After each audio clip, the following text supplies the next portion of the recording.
Hi, welcome to the Shed. This is a walkthrough video for Unit 4 Project 2. In this project, you're going to write a drum beat, a chord progression, a bass line that follows the chord progression. Then you're going to write and play triads and root position with rhythm. So let's look at the organizer. Here's the organizer for this project, and I'm going to start with a really simple drum beat. But this drum beat has some syncopation around the backbeat. So I just have my drums already here. I have 1 E and a 2 E and a 3 E and a 4 E and a. I'm going to make these slightly less loud than the backbeat. And that's just going to add a little extra texture to my drum beat. 1 E and a 2 E and a 3 E and a 4 E and a. We call those ghosted notes. All right, so now let's write our chord progression. Okay, so here's our chord progression organizer. You have to start with a stable chord or end with a stable chord. I'm going to start with the most stable chord. I'm going to start with a 1 chord. And I'll put that down here by the Roman numeral. And a 1 chord can go to anything. I'm going to have it go to a 4 chord, so I'm writing that down here. A 4 can go to a 1, 5, 6, or 3. I'm going to have it go to a 6 chord, write that down here. 6 can go to 4, 5, 1, or 2. I'm going to have it go to a 5 chord, write that down here. Now, the 1 chord in the key of C, we need the letter name and quality for this part right here. So the letter name is C, and it is a major chord, so I'm writing C major.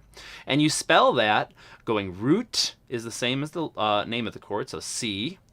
1, 2, 3, the third is E, 3, 4, 5. The fifth is G. Always make sure that you spell them from bottom to top, and that means left to right on the keyboard. So I have C, which is 1, 2, 3, 4, 5, C, E, G. All right, let's go to the next chord. It's the 4 chord. What's the 4 chord in the key of C? It is F major, letter name and quality. The root of the chord is the same as the letter name of the chord, so our root is F. This becomes 1. Let's count up. We have 1, 2, 3. The third is A. 3, 4. What would be here? It repeats. It goes back to C, so 5 is C. All right, the 6th chord in the key of C is A minor. The root is A. 1, 2, 3, the third is C, 3, 4, 5, the fifth is E. The 5 chord, it's G major. Make sure that you count the root as 1. A lot of people go 1, but that's going to leave you with 1, 4, and 6 instead of 1, 3, and 5. So 1, 2, 3, 4, 5. All right, now let's input all that into our organizer. Everything's nice and easy. And let's write a bass line. So I have the kick on 1, the and of 3, and the of 4. I'm pretty much just going to use 1 and the and here. I'm going to start with the lowest octave and then move up an octave on the and of 3. Here's my duration. Now I'm going to keep this note shorter. I'm going to leave space here and then finish the rest of the measure here. Now you need at least 1 octave leap, and you need at least 1 leading tone in this project. So I'm going to have an octave leap in every measure, and I'm going to put a leading tone in the second measure. So I'm going to start the exact same way, going up the octave, except I'm going to do a leading tone down to an A. So I'm on an F here, and I'm going up to A, which is right there, and G is right between. So I'm going to use that as a little leading tone to get into A. And then I'm going to do the exact same rhythm with the same durations in measure 3 and measure 4, going up the octave. So there's my bass line. Now let's look at our chords. For this project, your chords are going to be in this order with the root on the bottom, and they're all going to play at the same time. The only thing that's new in this project is you're going to add rhythm. Now, the rhythm of the chord can match the kick or the snare, or it can just be its own thing. This is a little more subjective, but I'm going to have it match the kick and the snare. It's going to start on beat 1 with the kick. And the range of these notes needs to be higher than the bass. So I have all these in the 4th octave. And then I'm going to have it match the snare on the of beat 2. And then I'm going to have it match the kick on the and of beat 2. So it's gluing those instruments together. And now we have to add our durations. I'm going to have this last the entire time.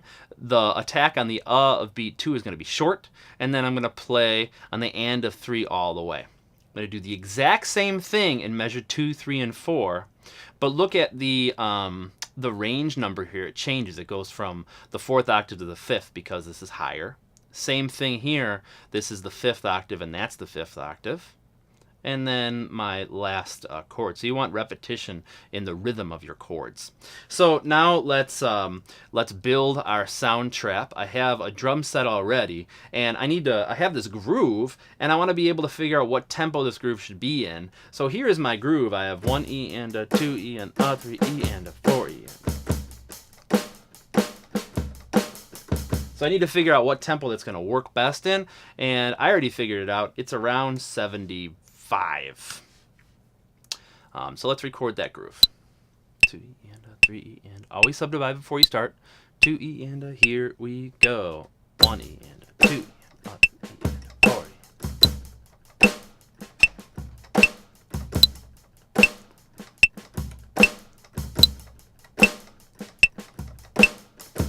All right, and you notice that I changed the velocity on the E and a little quieter, like we talked about. And now let's create a bass line.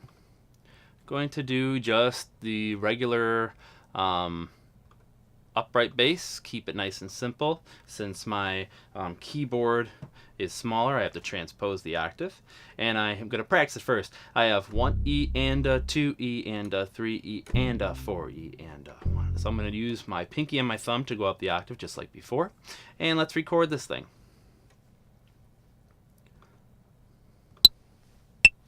Here we go. 1E and a 2E and a ready E and a go E and a 1E and a 2E and a 3 and a 4 and a 2E and a 3 and a 4 and a 3 and a 4 and a 2E and a 3 and a 4 and a. All right, and that is the bass line. Let's go to quantize that. And I'm just going to quantize it to the 8th note because I didn't have any 16th notes. Go to the piano roll and let's adjust the durations of these. So this note should go all the way over. This note should stop right on that beat.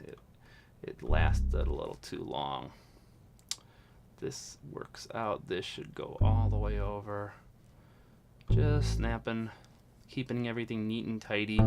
If you want that sound, that neat and tidy sound. And remember, if you don't, you can always keep it human and leave in those mistakes. Now let's talk about the chords. So when you go to play these chords, it's probably going to be up here, and you're going to use your thumb on the root, your middle finger on the 3rd, and your pinky on the 5th. And I'm just going to put in a regular piano sound, grand piano. Sounds nice. Now I had to go back up the octave. So I have my 1 chord, which is C, E, G. Then I have my 4 chord, which is F, A, C. My 6, which is A, C, E.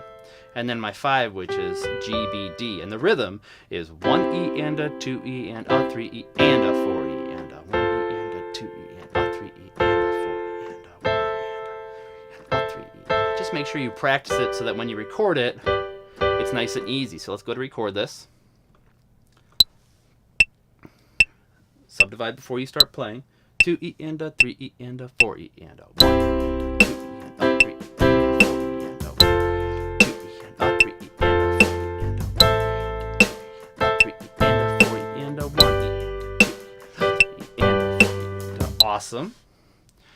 Trim the end of this clip. All we have to do is quantize, and then we are finished. Go to the piano roll. Let's quantize this to the 16th because I did play on the Us. And you can highlight all 3 notes just like before and bring them over, bring it all the way over there.